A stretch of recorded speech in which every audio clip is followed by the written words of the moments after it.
This was one of the most satisfying comeback frames of Ronnie O'Sullivan's career. Mark Selby was leading by a huge 70 points when he had a chance to play a long pot. He decided to attack while also trying to keep the cue ball safe. However, he hit the cue ball too hard and his plan quickly went wrong. The cue ball touched the blue and unexpectedly gave Ronnie a chance to play a long pot. Selby returned to his chair looking completely calm, showing no sign of worry about the mistake. But that small mistake was about to lead to one of the most incredible comebacks of Ronnie's career.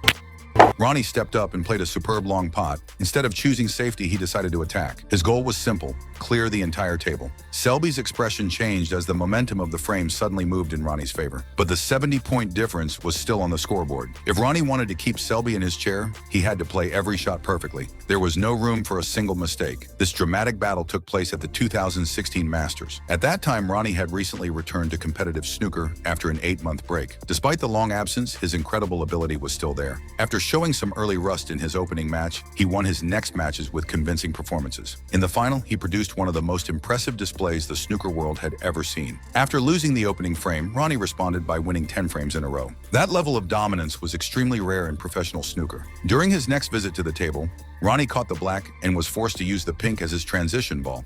That small mistake made the situation even more difficult, reducing his margin for error to just 2 points. With the frame now so close, he could not afford to lose control of the cue ball or miss an easy opportunity. From that moment, every shot had to be played with complete accuracy and concentration.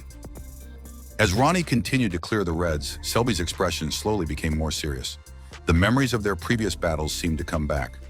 Ronnie was already on match point. If he could overcome a 70-point deficit and win the frame, the psychological effect on Selby would be huge. Ronnie then played a perfectly judged black into the middle pocket.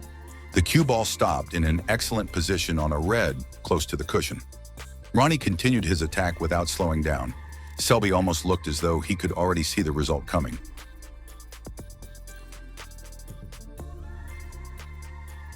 Ronnie then played another excellent shot on a difficult red. The cameras repeatedly showed Selby's reaction.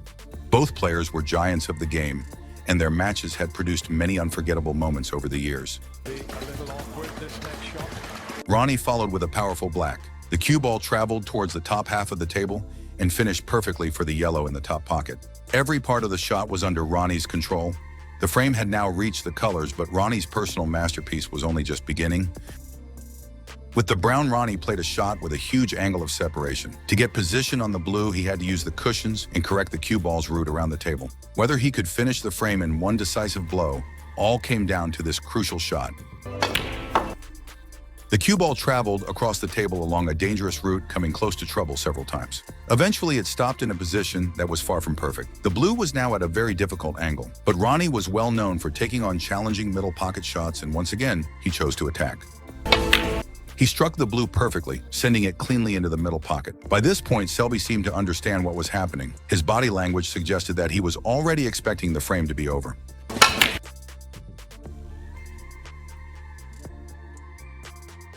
Then Ronnie played the final black. It disappeared into the pocket, completing one of the most dramatic comebacks of his career. After being 70 points behind, Ronnie somehow won the frame by just 3 points in an unforgettable finish.